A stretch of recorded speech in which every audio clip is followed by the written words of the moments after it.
L'Emmerdeuse, c'est une collection de films documentaires qui n'hésitent pas à mettre le pied dans la porte, à taper l'incruste, à jouer les pots de colle, à poser les questions dérangeantes et à ne surtout pas lâcher le morceau sur les problèmes de société.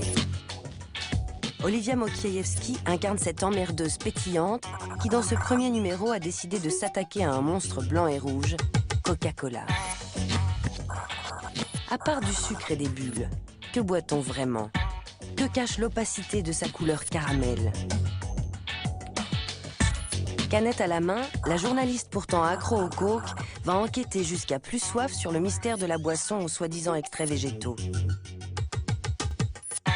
France, États-Unis, Mexique, 6 mois d'investigation pour tenter de savoir pourquoi le soda le plus connu de la planète protège mieux sa recette que Fort Knox et Lingo. Coca-Cola et la formule secrète, à suivre tout de suite dans Infrarouge.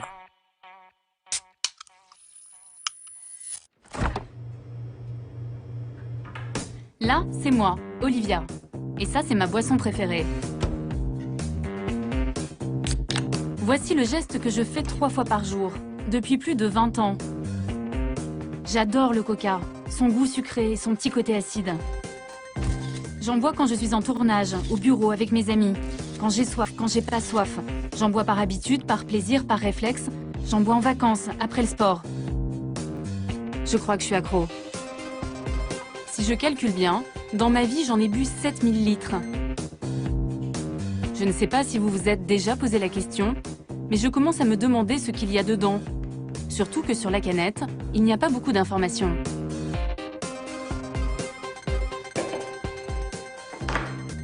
Vous pouvez vous opposer à cet enregistrement en nous faisant part de votre refus. Léa Guimaury, bonjour. Oui, bonjour madame, je suis bien au service consommateur ? Oui, vous êtes au service consommateur Coca-Cola. Oui, bonjour. Je vous appelle parce que je consomme très régulièrement votre boisson.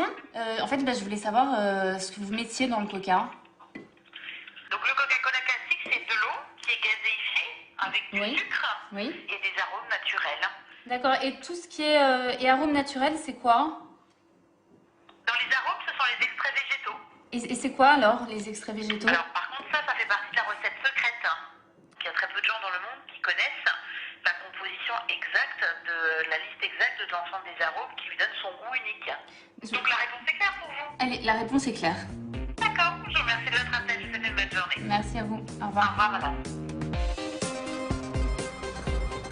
Bon, ce qui est clair, c'est que je n'ai pas ma réponse. Alors la formule secrète la mieux gardée au monde, je vais aller la chercher moi-même, quitte à passer pour une emmerdeuse. Et je vais même en faire un film.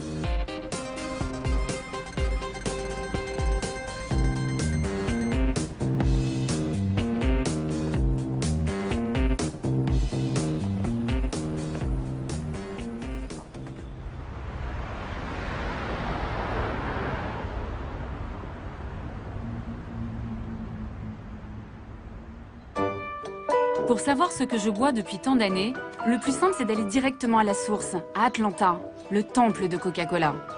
C'est ici qu'est né le Coke en 1886.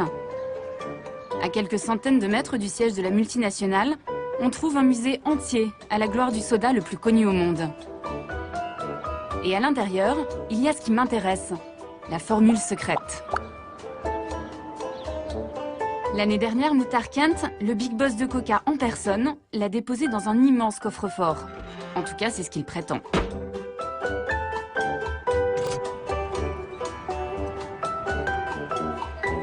Bon, alors il est où ce coffre?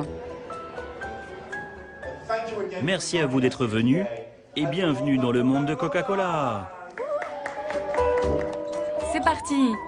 Je me glisse entre les touristes et les fans de la marque. Coca-Cola a accepté de me laisser entrer avec une caméra, mais à condition de ne parler à aucun visiteur et d'être escorté par le service d'ordre maison.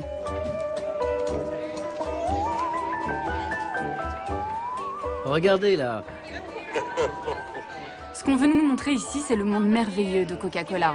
Comme dans la pub, où quand on ouvre du coca, on ouvre du bonheur. You're so sweet. C'est dommage que tu parles pas, tu vas pas pouvoir me donner la formule.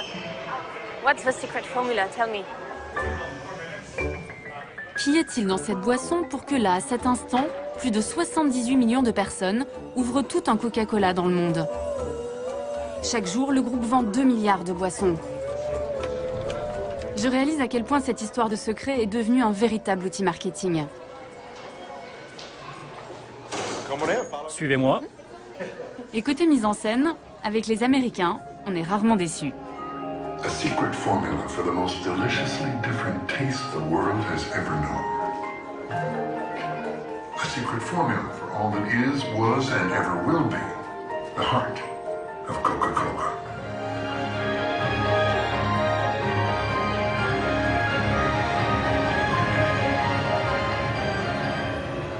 The secret formula for Coca-Cola is here. La recette originale est vraiment là? Oui, madame. Vous l'avez vue? Non, je ne l'ai pas vue, mais notre PDG l'a vue. C'est lui qui l'a mise ici. L'année dernière, on a fait une grande cérémonie pour les 125 ans de la marque. Et à cette occasion, il a placé la formule secrète dans ce coffre. Il l'a vue, donc il connaît la formule secrète? Je ne sais pas s'il la connaît, mais il sait où elle est. C'est une des rares personnes à pouvoir y accéder. Bon, on va vérifier. Je ne peux pas l'ouvrir, ça ne marche pas. Vous devez reculer. Vous ne pouvez pas l'ouvrir. Mais je veux savoir. Vous devez reculer. Vous avez déclenché l'alarme. Vous voulez dire que la sécurité va débarquer? Non, ce qui va se passer, c'est que ce sont des policiers qui vont arriver. Ah oui, ok, bah je les attends. Bon, combien vous voulez pour me laisser ouvrir le coffre? Sécurité, ici Tim. Pas de souci. C'est nous qui avons déclenché l'alarme. Je crois que tout ça, c'est surtout du spectacle. La recette est là, mais je ne peux pas vous la montrer. Alors qui dois-je contacter pour connaître la formule? Bon, je suis sympa avec mes questions, mais la sortie, c'est par ici. Je n'en saurai pas plus. Ah, j'ai quand même droit à un petit cadeau de départ. Timothy, c'est gratuit, je peux en boire autant que je veux? Tout ce que vous voulez, autant que vous voulez. Mais je vais être malade. Non, pas de souci. C'est comme si vous étiez enfermé dans un magasin de jouets.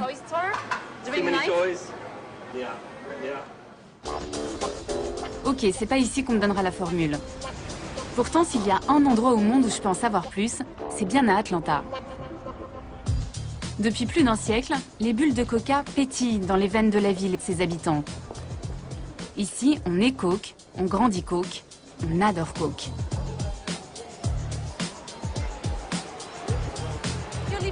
Vous vivez à Atlanta, vous pouvez peut-être m'aider à savoir ce qu'il y a dedans. J'en ai aucune idée. Et ça vous ennuie pas? Ça m'ennuie pas du tout. Vous connaissez tous les ingrédients du Coca-Cola? Ah non, pas du tout. On n'a pas le droit, vous savez, c'est secret. Vous n'avez pas le droit, mais vous êtes une consommatrice? Oui, mais c'est pas grave, ils ont le droit d'avoir leur secret. Vraiment? Ça ne vous embête pas? Non. Est-ce que vous savez ce qu'il y a dedans? Ce qu'il y a dans le coca? Non, ils gardent ça très secret. Et vous n'êtes pas curieuse de savoir ce que vous buvez? Non, j'aime ça, c'est tout. Vous leur faites confiance? Bien sûr. Je suis la seule à vouloir savoir ce qu'il y a dans le Coca-Cola. C'est dingue. La seule? Pas tout à fait. D'autres avant moi ont tenté de percer le mystère Coca. Des concurrents de la marque, des fans, des chimistes ont même analysé la célèbre boisson. Sans succès. Difficile de trouver quelque chose quand on ne sait pas ce qu'on cherche. Personne n'est parvenu à identifier la totalité des ingrédients, jusqu'à l'année dernière, où une radio américaine a annoncé une découverte incroyable. Nous pensons que nous avons trouvé la recette originale du Coca-Cola. Et je ne plaisante pas. Je ne plaisante pas, la recette la plus secrète du monde. Je l'ai là. On l'a trouvée dans un vieux journal. C'est un journaliste, un certain Charles Selter, qui aurait publié la recette originale du Coca-Cola.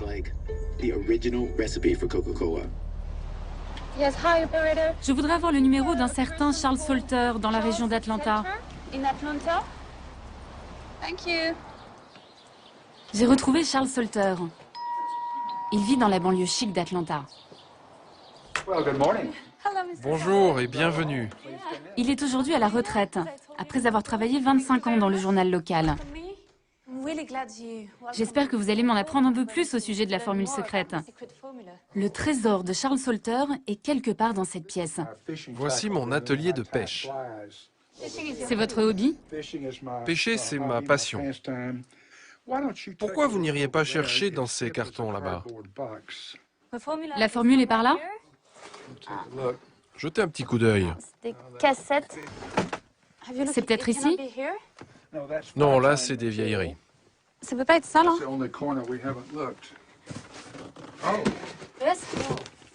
Voilà. C'est excitant. It's so exciting. So you think it's Vous pensez qu'elle est là? Ah, voilà la photo. Je l'ai prise en 1979. J'avais un ami qui vivait dans la région. Il tenait un drugstore à Gainesville. Et un jour, il me dit, « Charles, il faut que tu vois quelque chose. » Et là, je vois un document intitulé « L'authentique Coca-Cola ». Quand j'ai vu ça, je me suis dit, « Mon Dieu, j'ai l'histoire de l'année. » Ce document daterait de 1910. Il s'agirait d'une copie manuscrite de la recette originale en mauvais état. Je découvre les fameux extraits végétaux que Coca refuse de donner. Première surprise, il y aurait de l'alcool, mais aussi du citron, de l'orange, de la coriandre, et tout en haut de la liste, un ingrédient qui me fait halluciner. What's that? C'est quoi ça? F-E, Coca. Extrait. Extrait de feuilles de coca.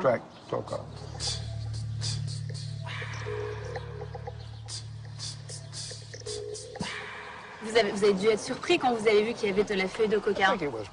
Ça a été une grande surprise pour pas mal de gens quand ils ont découvert cette liste d'ingrédients. Et je peux vous dire qu'à Atlanta, on en a beaucoup parlé.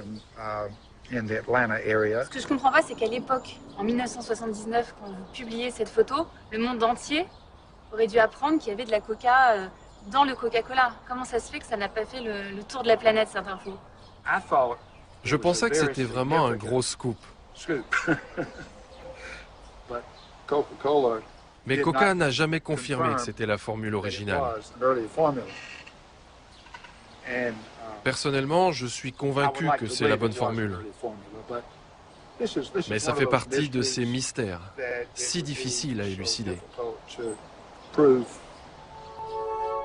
À l'origine, dans la recette de mon soda, il y aurait eu de la feuille de coca et son dérivé de la cocaïne. Logique après tout, c'est pour cela que ça s'appelle Coca-Cola. Mais pourquoi mettre de la drogue dans une boisson? La réponse est à 40 km de là, dans la ville de Columbus. C'est ici qu'a vécu le pharmacien John Pemberton, l'homme qui a inventé le Coca-Cola. Une jolie maison, une vie a priori bien rangée. Mais mon guide va me raconter comment est née la célèbre boisson. Une histoire qu'on préfère oublier chez Coca-Cola. Nice to meet you. Donc c'est là qu'il vivait? Oui, il vivait ici avec sa femme et son fils, Charles. Et là, c'est sa chambre, c'est ça? This was his bedroom. Wow. C'est une jolie maison traditionnelle. Ça, c'est John et son fils, Charles, un peu plus âgé. Et où est-ce qu'il travaillait? Son laboratoire est installé dans la cuisine.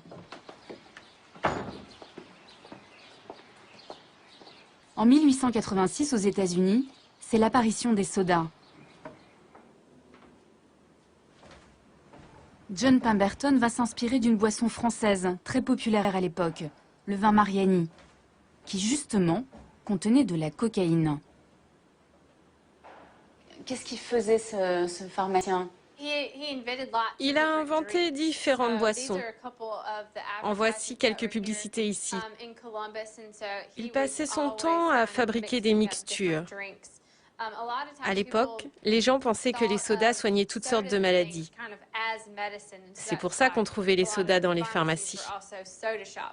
C'était un peu comme des médicaments. Et à la base, le Coca-Cola, c'était un médicament. Oui, Coca-Cola était un médicament et il contenait de la cocaïne au début.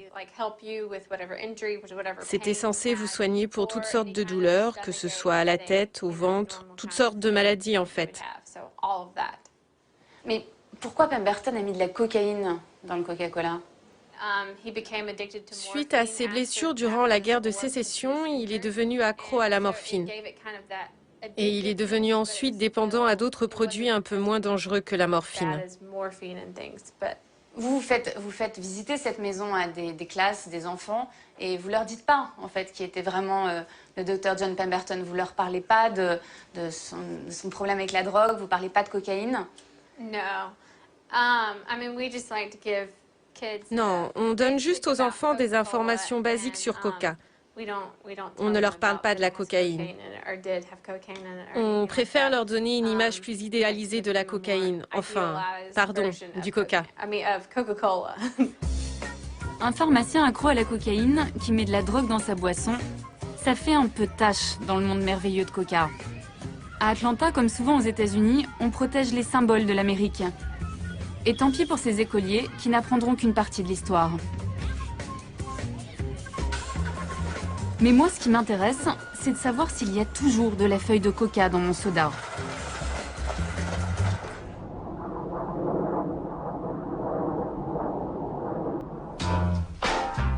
À 2000 km d'Atlanta, j'ai rendez-vous avec l'un des rares Américains qui ose défier la marque la plus puissante du monde. Au pied du pont de Brooklyn, voici le repère de Ray Rogers, le fondateur du collectif Killer Coke. Avec un tel nom, au moins le message est clair. Depuis 10 ans, ce syndicaliste consacre toute son énergie à dénoncer la face cachée de Coca-Cola. Hi. Hi, I'm Olivia. Olivia, glad to meet you. Yes, so glad to have you here. C'est le porte-parole de tous ceux qui se disent victimes de la multinationale. Ramon, vous avez été viré et vous avez dû retrouver un nouveau boulot. Louise, vous, qu'est-ce qui vous est arrivé? Autour de la table, une quinzaine d'employés ou d'anciens salariés des usines Coca-Cola de New York. Ensemble, ils ont porté plainte pour harcèlement moral et discrimination raciale. Je découvre une autre version du monde magique de Coca-Cola. Ces ouvriers fabriquent le soda pour des millions d'Américains. Ils ne connaissent pas la recette, ils mélangent seulement le sirop de cola avec de l'eau, avant de le mettre en bouteille. Vous avez déjà entendu parler ou vu des feuilles de coca? On en a entendu parler, mais ils ne nous laissent jamais voir la production, car le sirop n'est pas fabriqué chez nous. Mais oui, on a entendu des choses. Est-ce que vous pensez qu'il y a des produits utilisés qui sont dangereux? Sans aucun doute possible, oui. On reçoit le sirop dans des gros barils. Il y a une grille tout autour et un autocollant indiquant que c'est dangereux, corrosif. Un jour, j'ai vu un de ces barils s'ouvrir. Le produit a littéralement bouffé la peinture au sol. Ça l'a enlevé. En fait, c'est de l'acide très puissant. Les gens chargés de nettoyer ne pouvaient pas toucher ce truc avec les mains. Mais normalement, c'est juste du sucre et des arômes naturels. Non, non, non, non, non, non, non. J'aimerais que ce soit ça. Mais ce n'est pas le cas. Ils ne veulent pas qu'on sache ce qu'ils mettent dedans. Je ne comprends pas comment un gouvernement peut autoriser une entreprise à commercialiser un produit dont la recette est secrète. Nos enfants en boivent. Des employés en colère qui se posent les mêmes questions que moi. Une entreprise qui refuse de me répondre, c'est pas gagné. Mais après tout, même les secrets les mieux gardés finissent un jour par s'éventer. Ray Rogers va me révéler une information embarrassante pour Coca. Il m'emmène loin des beaux quartiers de New York. Direction, l'un des ports du New Jersey. Selon lui, c'est ici que la compagnie continuerait d'importer discrètement l'ingrédient préféré du pharmacien Pemberton. Impressionnant, non? C'est ici qu'ils reçoivent les feuilles de coca qu'ils importent de Bolivie et du Pérou. Ça arrive ici. Oui, ça arrive ici. Les feuilles de coca ne sont autorisées dans ce pays que pour deux raisons. Un, pour les préparations médicales. Et l'autre, c'est pour Coca-Cola, qui l'utilise dans certaines de ses boissons. Et à ma connaissance, c'est la seule façon d'importer légalement de la feuille de coca de Bolivie et du Pérou. Ça veut dire qu'aujourd'hui, aux États-Unis, en dehors des laboratoires pharmaceutiques, Coca-Cola est la seule entreprise à pouvoir importer de la feuille de coca ici. Oui, Coca ne veut pas l'admettre, mais ils en utilisent encore dans certaines de leurs boissons. La question qu'on peut se poser, c'est qu'est-ce qu'ils font avec? Pourquoi est-ce si important dans leur boisson? Et pourquoi ils ne le reconnaissent pas? Car si vous regardez sur leur bouteille, vous ne verrez jamais cet ingrédient. C'est écrit nulle part, non? C'est intéressant, parce que selon moi, s'ils cachent leurs recettes et qu'ils parlent de recettes secrètes, c'est justement à cause de la feuille de coca. C'est probablement un des secrets qu'il ne faut pas dévoiler. Il y aurait donc toujours de la feuille de coca dans mon soda. Est-ce que c'est pour ça que je suis si accro? Non, impossible. La cocaïne a été interdite en 1906 dans le Coca-Cola. D'après Ray Rogers, les feuilles seraient aujourd'hui utilisées uniquement pour leur arôme, leur goût amer. Et pour se débarrasser de la cocaïne, la firme d'Atlanta ferait appel à une société spécialisée, la Stepan Company. Bonjour madame, j'ai appelé plusieurs fois et je n'ai eu personne. J'aimerais savoir si c'est bien ici que vous transformez la feuille de coca. Je vais voir si quelqu'un peut vous répondre. Non, nous n'avons pas le droit de parler de nos clients ici. Donc personne ne peut me dire si vous importez bien de la feuille de coca du Pérou? On ne parle pas de nos clients. On ne peut pas vous aider. Et il n'y a pas de responsable? Bon, merci. Au revoir, passez une bonne journée. Il n'y a pas moyen? Mais quand même, je pense que j'ai le droit de savoir, non? Merci, au revoir. Visiblement, il n'y a pas que chez Coca qu'on a le goût du secret.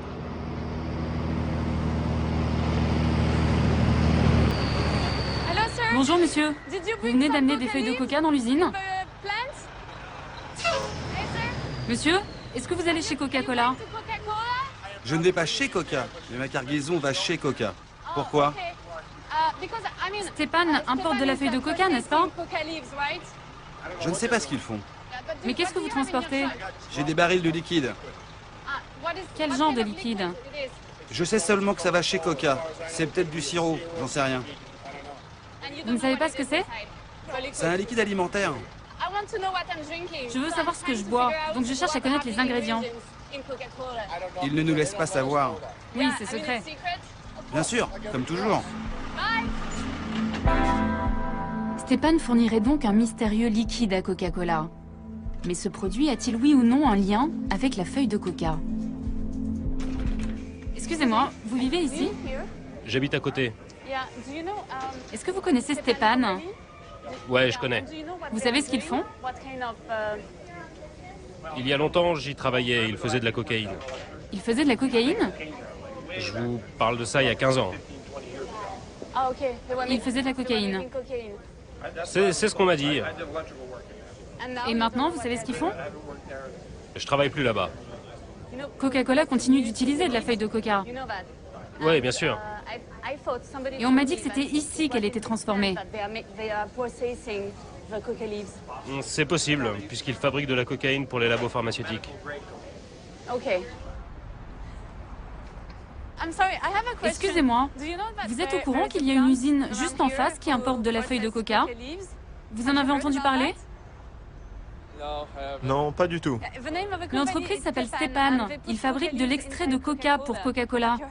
Vous êtes au courant? Non. Ça ne vous pose pas de problème? Si, bien sûr. Mais ici, il y a une usine qui importe de la feuille de coca et qui la vend. Et la ville est d'accord? Bien sûr que oui. Bon, si je comprends bien, il n'y a plus de cocaïne dans mon soda. Mais en attendant, je bois probablement sans le savoir de l'extrait de feuille de coca depuis 25 ans.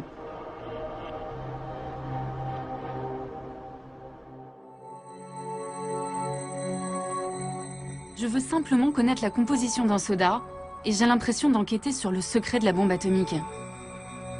Après 2 mois de demande d'interview, 12 appels et 21 mails, Coca-Cola États-Unis va me donner la même réponse que la filiale française du groupe. Yes, Amanda. Oui, Amanda, désolée. Je ne vous entendais pas avec mon téléphone portable. Je voulais simplement vous dire que vous n'aurez aucune interview de la part de la compagnie aux États-Unis. Vous êtes en train de me dire que je ne pourrai parler à personne chez vous aux États-Unis, c'est bien ça? Oui, c'est exact. D'accord, je vois. Merci d'avoir essayé. Ok, j'ai compris. Avec Coca, mon seul droit c'est d'en boire, sans jamais me poser de questions. Pourtant, les États-Unis, eux aussi, s'interrogent sur leur boisson nationale. Coca-Cola est de plus en plus montré du doigt, non pas à cause de la formule secrète, mais au sujet d'un ingrédient que cette fois-ci tout le monde connaît.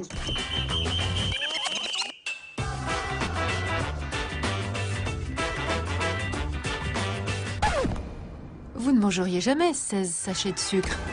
Pourquoi les boire alors? Il y a 16 sachets de sucre dans un demi-litre de soda.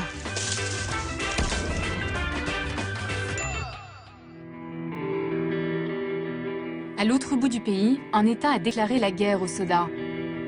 Je pars en Californie.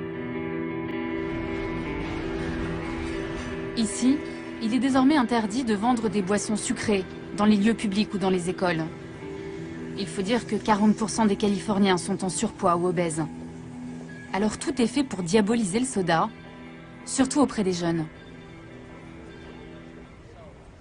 The cost so cheap and it tastes so sweet, but in a few years it'll rot on your teeth. Rather have water, milk, or iced tea than wrap my lips around a Pepsi. All that sugar in just one drink, it got more calories than processed meat. Sprite, Coke, and root beer floats, bound to give folks diabetes and strokes. The more you drink, the less you think. Bet you didn't know brain cells get weak. C'est quoi le message que tu veux donner aux jeunes? C'est de leur dire de pas boire de soda en fait, c'est ça? Il faut plus boire du tout de soda.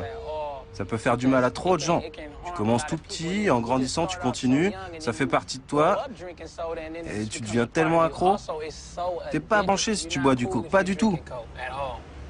Faut que tu boives de l'eau ou un truc plus sain. Arrête! Tu sais pas ce que ça fait sur ton corps. Ok, donc si je veux être cool, il faut que j'arrête. Ouais, si tu veux être cool, faut que t'arrêtes le coca. Mais on ne change pas si facilement l'American Way of Life. Face à eux, les anti-sodas ont des machines de guerre comme Coca, qui dépensent des milliards de dollars en publicité. On y va. La bataille est encore loin d'être gagnée. Pour me le prouver, le leader californien des anti-Coca m'invite à déjeuner dans ce qu'il appelle un désert alimentaire. Un de ces quartiers où il n'y a que des fast-foods à des kilomètres à la ronde. Je voudrais un Coca, un grand s'il vous plaît. Regardez la taille de mon verre d'eau qui arrive. Et voilà mon eau. Ah oui, c'est tout petit. Hein. Ok. Ok, thank you very much. Et je peux... Vous pouvez en reprendre gratuitement autant de fois que vous voulez. C'est un gros problème. C'est ça le problème, hein. Je peux en avoir autant que je veux. Je peux venir m'en servir quand... Servez-vous copieusement, et si ça ne vous suffit pas, revenez et prenez-en encore. C'est un déjeuner équilibré, ça. Vous avez suffisamment de calories, ça va? C'est un demi-litre, ça. Oui, c'est même un peu plus. C'est 75 centilitres. Un Américain boit en moyenne 170 litres de soda par an.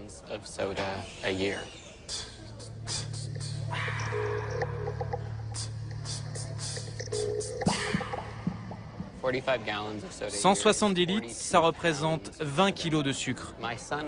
Mon fils pesait 20 kilos à l'âge de 5 ans. Donc l'Américain moyen boit l'équivalent d'un enfant de 5 ans par an. C'est un tsunami de boissons sucrées. C'est quoi l'intérêt pour les grandes compagnies de soda d'augmenter la taille? Parce que c'est toujours le même prix, c'est très peu cher. C'est quoi leur but? Pourquoi ils veulent augmenter les quantités? Je pense que tout ce qu'ils font, ils le font pour augmenter leurs ventes. Si vous en buvez beaucoup aujourd'hui, il y a de grandes chances que vous en buviez plus demain. Donc ça peut être une bonne affaire d'acheter 1 litre de soda dans un restaurant, mais quand vous allez aller au supermarché, vous allez le payer bien plus cher. Leur seule motivation, c'est de gagner toujours plus d'argent. C'est leur boulot, c'est normal. Mais c'est la première génération d'enfants aux États-Unis qui risque de vivre moins vieux que leurs parents. On doit trouver une solution pour contrer ces boissons sucrées. On le doit. La vie de nos enfants en dépend. Bon, bah c'est bon, vous avez gagné. Vous m'avez coupé l'appétit. Merci. Bon appétit. Il y a 50 ans, nous buvions 4 verres de coca par an. Aujourd'hui, les boissons sucrées sont en train de remplacer petit à petit l'eau et le lait. Les sodas sont même devenus la première source de sucre et de calories dans l'alimentation des Américains.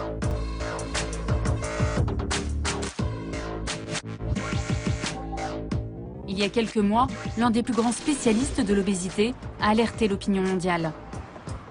Selon le docteur Lustig, le sucre qu'on aime tant dans les sodas est tout simplement un poison. Est-ce que vous pouvez me montrer l'équivalent de sucre qu'il y a dans cette canette? Est-ce qu'on peut voir combien ça fait? Cette canette contient 39 grammes de sucre. Une cuillère à café, c'est 4 grammes. Donc en gros, elle contient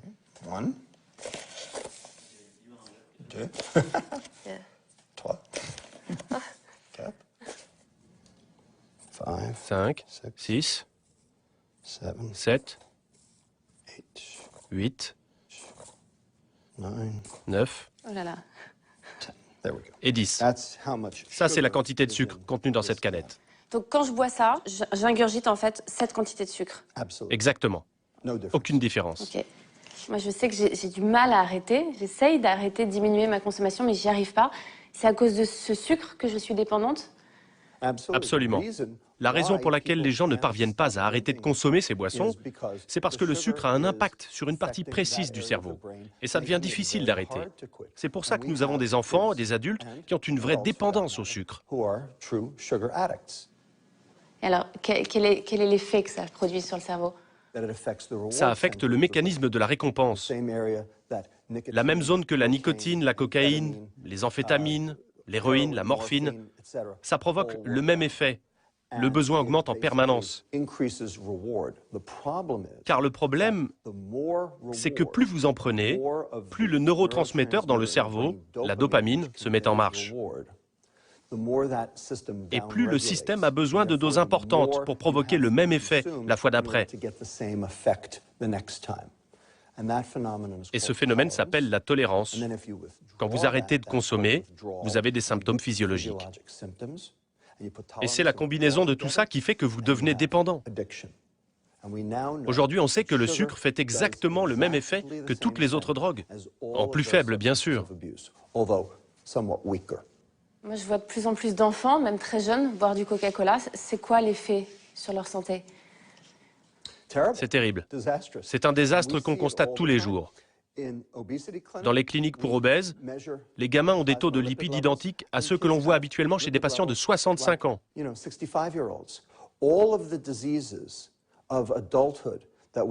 Toutes ces maladies d'adultes dues à la vieillesse, on les voit maintenant chez des enfants âgés de 8 à 10 ans. C'est un désastre. Le diabète de type 2, par exemple, est spécifiquement lié à la consommation de sucre, et on travaille là-dessus. Vous avez l'air très en colère contre cette industrie. Je soigne des enfants obèses. Je soigne des enfants qui vont mourir jeunes. Ils vont perdre 20 à 30 ans d'espérance de vie. Et ils vont coûter à ce pays 192 milliards de dollars de perte de productivité. Il n'y aura plus d'assurance maladie en 2024. La sécurité sociale ne pourra plus suivre. J'ai de bonnes raisons d'être en colère. Je suis médecin et mon rôle est de soigner des gens. Et je ne peux pas le faire si l'industrie alimentaire les détruit. Oui, je suis un peu en colère. Mais si je fume, si je bois de l'alcool, je sais que je prends un risque Quand je bois du coca, j'ai juste l'impression que ça va me faire un peu grossir, mais je me doute pas une seconde que c'est si dangereux pour la santé. Combien d'années allez-vous perdre si vous fumez 2 paquets de cigarettes par jour? Environ 20 ans. C'est à peu près la même chose si vous buvez 2 canettes de soda par jour. Vraiment? Really? C'est presque pareil. Donc, un coca, tout le monde s'en fout. 10 000 coca, vous allez mourir. Really? Vraiment. Mourir de quoi? Attaque cardiaque, AVC, cancer, démence, diabète. En même temps, moi, ça fait 25 ans que je bois 2 canettes par jour et je suis en bonne santé, je suis pas obèse. Qu'est-ce que vous en savez? Vous n'êtes pas obèse, c'est sûr. Mais vous êtes certaine d'être en bonne santé? Et peut-être que vous faites assez de sport pour éliminer les graisses, pour brûler les calories. Et si c'est le cas, tant mieux. Le problème, c'est que vous n'êtes pas représentatif du consommateur moyen. C'est sûr qu'après ça, on voit les choses un peu différemment. Voici vos sodas. Et votre obésité. Vos maladies cardiaques. Et votre accident cérébral. Attendez! Vous ne voulez pas votre diabète aussi?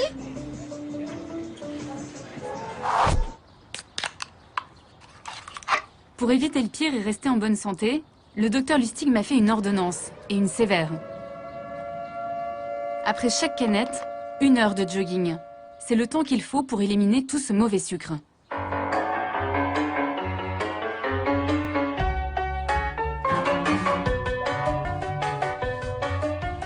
Je vous dis pas quand j'en prends 3 dans la journée.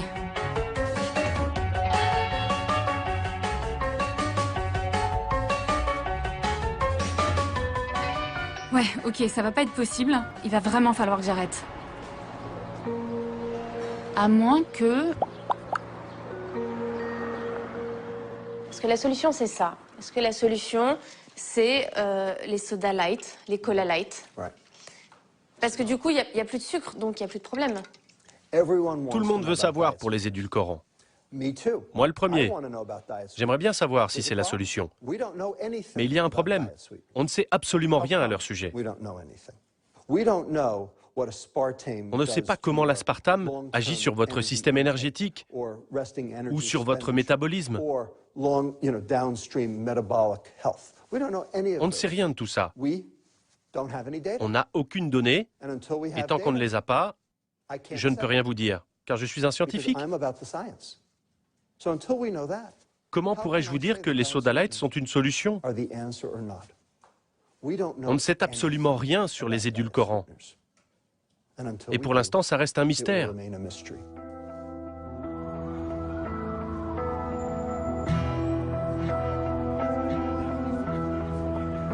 Donc en gros, j'ai le choix entre boire du sucre en étant certaine qu'à haute dose c'est dangereux, ou boire du light en étant sûre de rien. Dans les 2 cas, il y a un ingrédient auquel je n'échapperai pas. C'est le E150D, plus connu sous le nom de colorant caramel. C'est lui qui donne à tous les colas leur couleur si caractéristique. Un colorant controversé en Californie. Coca-Cola et Pepsi ont même dû en modifier le dosage dans cet État américain.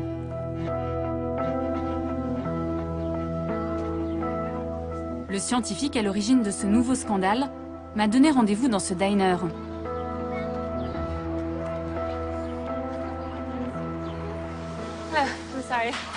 Bonjour, vous avez déjà commandé? Non. Je peux avoir un coca, s'il vous plaît? Et pour moi, juste un verre d'eau, s'il vous plaît. Vous ne buvez pas de coca, n'est-ce pas? Non, je n'ai pas bu un coca depuis très très longtemps. Il y a 5 ans, il a été prouvé que le colorant caramel contenait un élément cancérigène. Ce que les fabricants de ce colorant font, c'est qu'ils prennent du sucre, y ajoutent de l'ammoniac, puis des acides, et mélangent le tout à haute pression. Ça crée la couleur caramel, mais ça crée aussi de nouvelles molécules. L'une de ces molécules est connue sous le nom de 4-MI. Dernièrement, des études ont démontré que ce composant provoque des cancers chez les animaux et très probablement chez l'homme. L'État de Californie a dit à l'industrie du soda qu'elle serait obligée de mettre un avertissement sur leur boisson tant que celle-ci contiendrait ce composé. Ça causerait quoi comme cancer, ce colorant caramel? A priori, cela provoquerait la leucémie.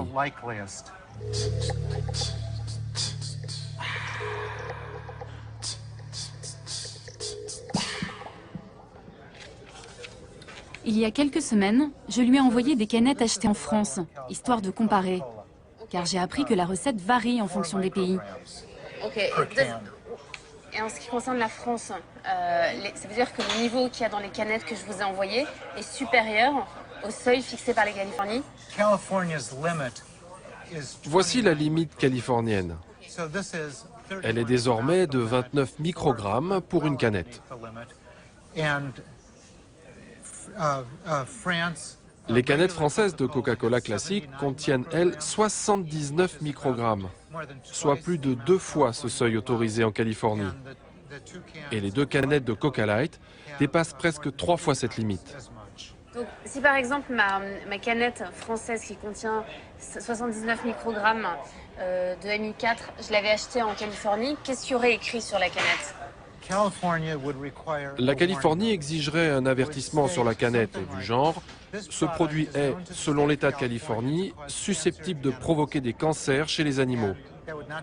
Ce ne serait pas une bonne pub. Si 50 000 personnes consomment un Coca-Cola une fois par jour, cela provoquerait un cancer à l'une d'entre elles, soit un cas sur 50 000. Ce n'est pas énorme, mais si vous multipliez par la population totale de la France, le chiffre augmente considérablement. À ce jour, seule la Californie s'est attaquée à ce colorant chimique.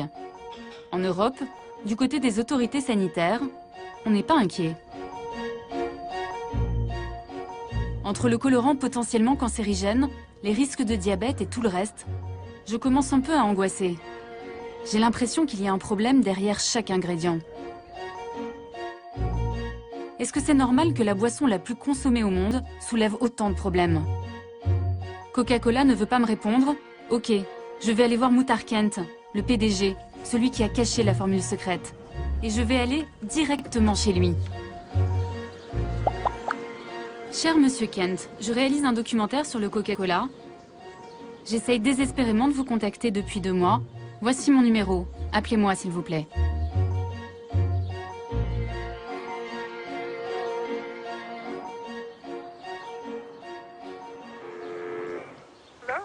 Bonjour.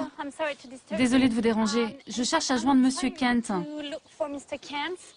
Je viens de France et j'aimerais vraiment le contacter.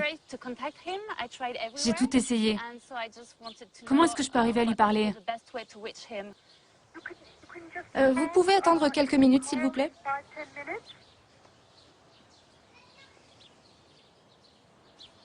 Oh, yes. Hello? Yes?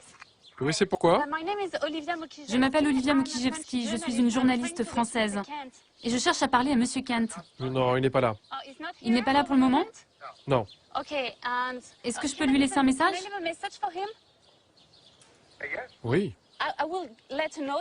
Je lui laisse un petit mot, juste là. Il y a mon nom, mes coordonnées et ma demande. Hello? Hello? C'est raté pour cette fois, mais quelque chose me dit qu'on va bientôt finir par se croiser. Avant cela, j'ai une dernière piste à explorer.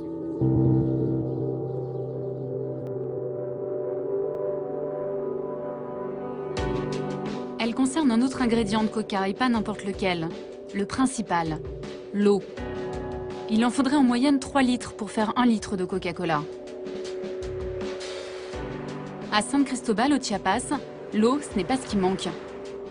Cette région est le réservoir du Mexique. Un paradis pour les fabricants de soda. Ce n'est donc pas par hasard si dans les années 80, la firme américaine a choisi d'installer ici l'une de ses usines.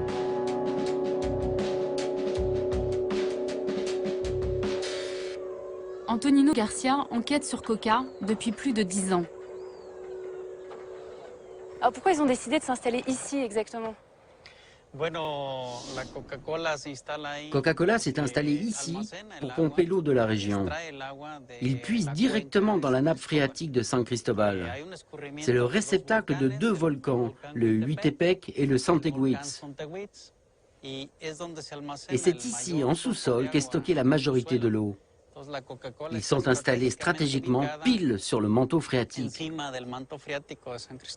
Coca-Cola prélève beaucoup d'eau ici? Ils extraient environ 750 000 litres par jour. C'est quoi? C'est l'équivalent de quoi? Ce volume d'eau permettrait d'alimenter 10 000 habitants de la ville tous les jours. Et depuis peu, ils creusent un nouveau puits. Ils vont donc augmenter le pompage.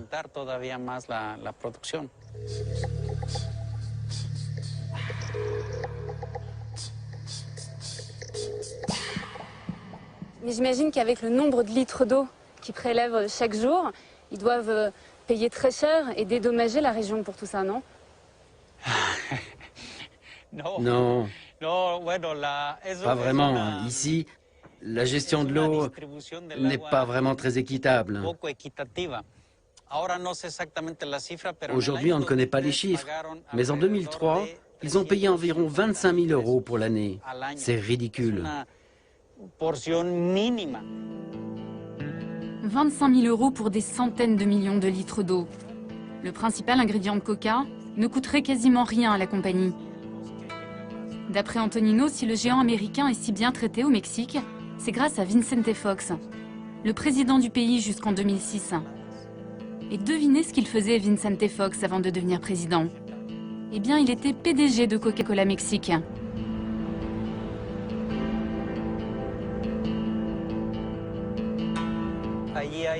Ici, il y a 5 communautés qui utilisent l'eau de cette nappe.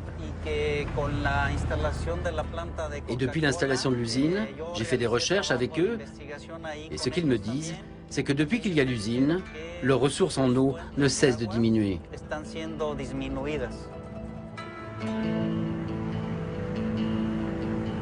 Les premières familles touchées se trouvent à Ocotal, sur les flancs du volcan, juste au-dessus de l'usine de Coca. Bonjour Thomas. Buenas tardes. Olivia. Thomas est le chef de la communauté. 10 personnes vivent dans cette maison. Et depuis quelques années, leur quotidien est devenu une vraie galère. Il n'y a pas d'eau. Et c'est comme ça tout le temps? Quand les nappes sont basses, on reste sans eau. Au-dessous d'un certain niveau, ici, on ne peut plus avoir d'eau. Et alors comment vous faites quand vous n'avez pas d'eau? On se débrouille avec des seaux, on va au puits, on prend des seaux. Et ils sont pas là. On les prend pour laver le linge, la vaisselle, ou pour faire à manger. Les coupures d'eau sont de plus en plus longues. Alors à Ocotal, on est heureux quand il pleut. On prend cette eau et on la met là. Bon, là c'est de l'eau de pluie, c'est comme ça que toute la famille se lave, c'est ça? Et pour laver le linge? C'est cette eau qu'on utilise. D'accord. Mais cette eau, elle n'est pas potable? Non, mais on la boit quand même. On la prend, cette eau, on la sort d'ici et on la boit. Ok? Ça va, c'est pas... Bah, ça nous désaltère. D'accord, mais vous n'êtes pas malade quand vous buvez cette eau? Nous, les adultes, ça va. Mais pour les enfants, ça pose un problème. Qu'est-ce qui se passe avec les petits alors? Ils sont malades? Ils ont mal à l'estomac, ils vomissent, ils ont la diarrhée. Ah oui? D'accord, mais vous n'avez pas le choix, vous êtes obligé de leur donner cette eau. Non, on n'a pas le choix. Mais au moins, on n'a plus soif.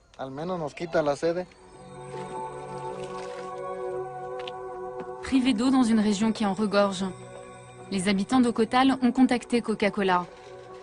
Mais la multinationale affirme qu'il n'y aurait aucun lien entre ces pompages intensifs et la pénurie d'eau.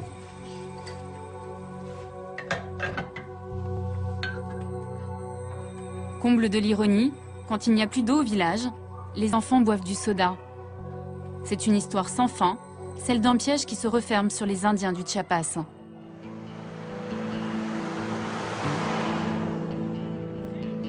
Les Mexicains sont devenus les plus gros consommateurs de coca au monde. Et au Chiapas, on atteint des records. Près de 3 canettes par habitant et par jour.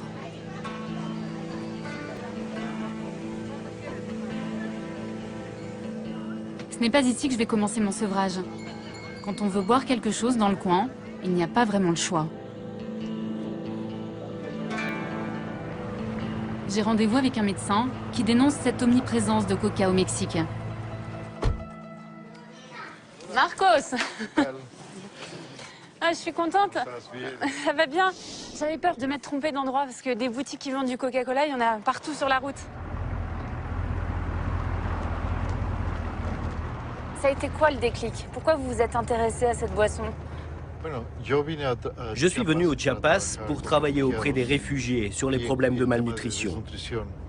Je me suis aperçu que c'est dans les 2 premières années de la vie qu'on définit les habitudes alimentaires. Et ici, les mères donnent des sodas à cet âge-là à leurs enfants. Et donner tant de sucre si jeune provoque fatalement une addiction au sucre. On dit quoi? On dit qu'il y a eu une coca-colonisation du Mexique? Oui, c'est un terme qui a été employé par le rapporteur spécial des Nations Unies l'an dernier. Il a été impressionné par la coca-colonisation du Mexique. Si vous voulez m'aider, cliquez à chaque fois que vous voyez un point de vente. D'accord, donc je clique dès que je vois une boutique qui vend du coca. Alors là, il y en a une. Ok, pour l'instant, il y en a un. 1, 2. C'est incroyable. 4. C'est incroyable parce qu'elles sont à côté. 5. Tenez, regardez, il y en a un autre ici. D'accord, alors là, on est donc en plein milieu des montagnes, à 2500 mètres d'altitude. Et on a fait quelques centaines de mètres et on a déjà vu 7 boutiques qui vendent du Coca-Cola. 8. C'est terrible. Il n'y a rien d'aussi facile à trouver que le coca. Vous voyez, c'est le nom de la ville dans une bouteille de coca. Mais comment c'est possible ça? C'est possible et c'est terrible. Regardez, il y a encore 2 boutiques côte à côte. Enfin des légumes. Là, il y a des légumes, ils vendent pas de coca. On en a combien là? Là, j'en suis à 166. En 42 km, c'est incroyable. Un pays repeint en rouge et blanc. Le modèle économique parfait pour Coca-Cola. Jusque dans les villages les plus reculés du Chiapas, la multinationale a mis en œuvre une stratégie imparable. Et le Coca-Cola, c'est ce que vous vendez le plus? Oui. Au mois, j'en vends environ 8 caisses. Et 10 caisses quand il y a du monde. Au mois, hein. Et les frigos? Ils sont loués. C'est une prestation. Je ne peux pas dire qu'ils me les ont offerts, parce que c'est une location tant que je vends leurs produits. Est-ce que dans le frigidaire, vous avez le droit de mettre des produits qui ne sont pas des produits Coca-Cola? Non. Seulement des produits de Coca. Tous les produits qui sont à l'intérieur viennent de la société Coca-Cola. Uniquement les produits de Coca-Cola. Si les gens veulent boire quelque chose de frais, ils doivent acheter des produits Coca-Cola. Exactement. C'est comme ça. Muchas gracias, señor. Hasta luego. Merci. Au revoir. Donc là, il y a même des... Marcos, des bouteilles de 3 litres. 3 litres, c'est quoi? 21 pesos, ça fait 1,20 €. 1 litre de coca pour 7 pesos, alors que l'eau est à 8. Le litre d'eau est à 8 pesos, donc 3 litres, ça fait 24 pesos. Et on compare avec le coca qui fait 21 pesos. Le Coca-Cola est moins cher que l'eau. Et c'est ça le problème. Oui, c'est moins cher que l'eau. Et ce que dépensent les gens dans le coca, c'est de l'argent en moins pour acheter des produits de base. Aujourd'hui, les Indiens du Chiapas ne peuvent plus vivre sans coca. À tel point que la marque a même réussi à s'imposer dans la religion. Elle remplace le potch, la boisson traditionnelle dans les cérémonies sacrées.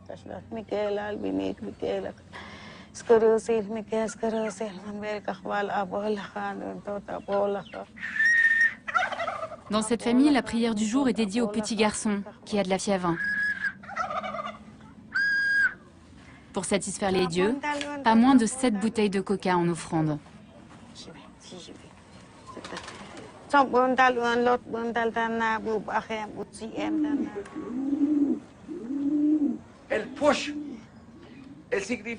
Le posh, c'est l'alcool local. Avant, ça servait à chasser les mauvais esprits. On l'utilisait pour ça. On en faisait don pour notre corps, pour notre âme, pour notre esprit. Et maintenant, on y a rajouté le Coca-Cola. Ce sont nos croyances. On croit que ça chasse le mal. Et on voit ça partout dans le Chiapas. Au Guatemala, dans toute la région. C'est notre culture maintenant. Le Coca-Cola, ça permet de chasser les esprits parce que du coup on rote et donc l'esprit est chassé du corps, c'est ça? Oui, c'est ça. Okay. C'est notre croyance. Et Coca s'en est emparé il y a 30 ou 40 ans. Au Mexique, 70% de la population est déjà en surpoids ou obèse. Selon l'Observatoire mexicain de la santé, en 2020, ce sera 100% de la population. Je retourne pour la dernière fois à Atlanta. C'est le jour de la grand-messe annuelle pour Coca-Cola, l'assemblée générale du groupe. C'est aussi ma dernière chance d'obtenir enfin des explications. L'événement est réservé aux actionnaires, alors j'ai donné encore un peu plus d'argent à Coca. Pour $120, j'ai acheté 2 actions. Les caméras sont interdites, mais je vais récupérer les images Internet que Coca transmet à ses actionnaires dans le monde entier. Ladies and gentlemen, please welcome Muhtar Kent. Au milieu de la salle, là, c'est moi. Enfin, ça y est. Je suis en face du gardien de la formule. En 2011, nous avons augmenté notre gamme de produits de 4% et nos ventes globales de 8%. Au total, Coca-Cola, votre compagnie, a généré 47 milliards de chiffre d'affaires l'an dernier. Plus les gens boivent du coca, plus les bénéfices sont en hausse. Et ça fait plaisir aux actionnaires.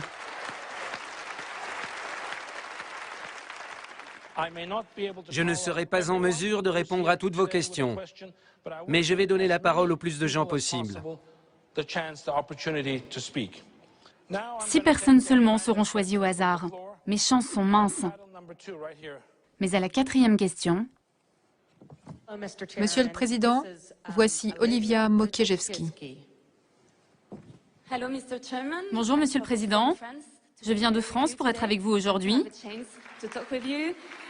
Monsieur Kent, vous êtes probablement l'une des rares personnes dans le monde à savoir ce qu'il y a dans le coca. Les consommateurs comme moi n'ont pas cette chance et ne savent pas ce qu'ils boivent. Le peu d'informations disponibles sur cette recette pose une seule question. Que buvons-nous? Vous dites, monsieur, vouloir faire de ce monde un monde meilleur. Alors pourquoi utilisez-vous autant de sirop de sucre, alors que tous les chercheurs indépendants affirment que c'est dangereux pour la santé? Pourquoi utilisez-vous un colorant caramel chimique, alors qu'il en existe des naturels? Pourquoi prélevez-vous autant d'eau au Mexique et en Inde? Et enfin, pourquoi ne dites-vous pas que vous utilisez toujours de la feuille de coca dans votre recette? Merci, monsieur, pour votre attention. Merci d'être venu de France pour assister à notre Assemblée générale. Je tiens à vous dire clairement que nos 3000 produits sont sains. Nous sommes fiers de la qualité de tous ces produits. Nous sommes fiers de nos standards de fabrication, qui sont souvent bien supérieurs aux normes légales des pays, de tous les pays dans lesquels nous les produisons. Bon allez, je vous épargne les 2 minutes 15 de langue de bois. Muhtar Kent m'a répondu, mais ne m'a rien dit. Pendant ce temps-là, son groupe a écoulé près de 3 millions de boissons dans le monde.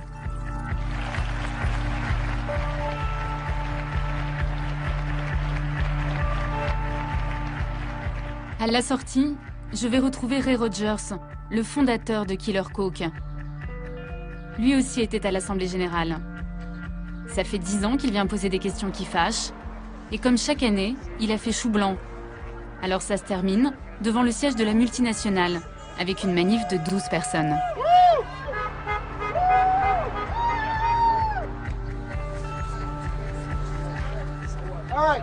Ok tout le monde, est-ce qu'on peut essayer de faire juste une ligne, côte à côte? Allez, s'il vous plaît, est-ce que vous pouvez juste bouger un peu pour qu'on puisse faire cette ligne? Il faut faire une ligne. Là, vous n'êtes pas nombreux, vous n'avez pas l'impression de prêcher un peu dans le désert? Le plus important pour nous, c'était qu'on soit présent pour l'Assemblée Générale, qu'on signale notre présence, et qu'il existe des images pour montrer qu'il se passe des choses, même ici, à Atlanta, le berceau de Coca-Cola. Et si vous regardez, nous sommes épaulés de quelques indignés d'Atlanta, et on demande une entrevue. Et s'ils nous arrêtent, eh bien nous reviendrons plus nombreux la prochaine fois. Et on leur rendra la tâche plus dure encore. Donc c'est un peu David contre Goliath. Mais ici, nous sommes des centaines de David.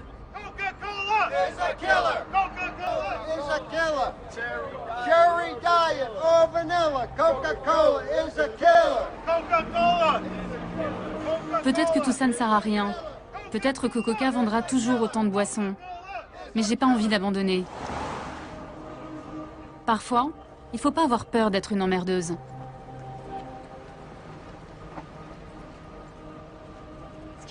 Excusez-moi, monsieur, je suis journaliste. Pas de caméra ici. Vous devez partir d'ici. Non, madame, non. J'aimerais juste savoir si monsieur Kent est là. Je n'ai pas la moindre idée. Partez, s'il vous plaît. Oui, mais on m'a dit que... Derrière. Non, madame. Non, vous traversez. Vous repartez de l'autre côté. J'aimerais juste poser une question. Pas de question. Mais je suis une consommatrice.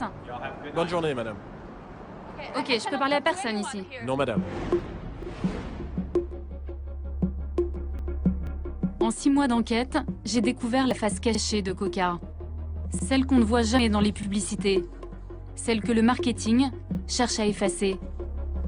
J'ai compris aussi qu'avec la formule secrète, Coca a trouvé le meilleur moyen d'éviter les questions qui dérangent.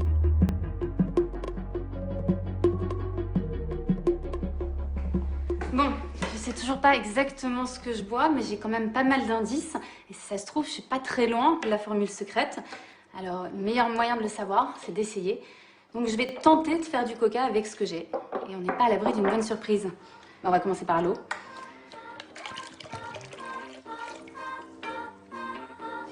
Bon sucre, 100 g de sucre. Pour l'instant, je pense que jusque-là, je suis dans le vrai. Fameux colorant caramel. On va en mettre quelques gouttes seulement. Bon, déjà là, on se rapproche de la couleur. Ah, alors ensuite, feuille de coca. Mais je m'appelle pas coca, donc moi, je peux pas en importer. Alors je vais me contenter du maté. C'est de l'infusion de feuilles de coca. Quelques gouttes de vanille. Alors la caféine. Donc on va en mettre un petit peu. Et du jus de citron. Voilà, là il y a de l'alcool, enfin, c'est de l'alcool alimentaire. Bon, là je vais m'attaquer aux fameux arômes naturels, ceux qui sont si secrets. Il y a de l'orange, du citron encore, la noix de muscade, fleur d'oranger.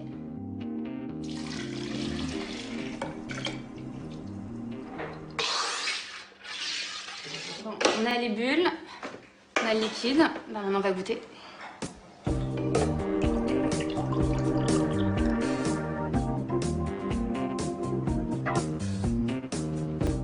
Ouais. Un peu le goût d'un cola bon marché. Mais j'en bois trop, moi. J'arrive pas à juger. Allez, Bruno, viens goûter. Dis-moi ce que t'en penses. Ok.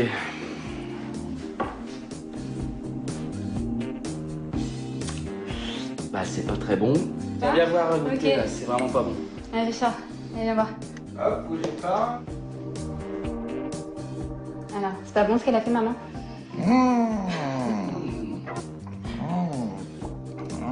Bon, allez, on va trancher. Romain. C'est l'alliance du sucre et de l'acide. Pas mal. Moi, j'en bois jamais, donc je suis neutre. Non, je sais pas. Vous aimez pas le coca aussi? En tout cas, ça colle bien comme Non, le coca. c'est à quoi ça me fait penser, sérieusement? Aux bonbons Coca-Cola. Ah, bah au moins, si on n'a pas la formule du coca, on a la formule.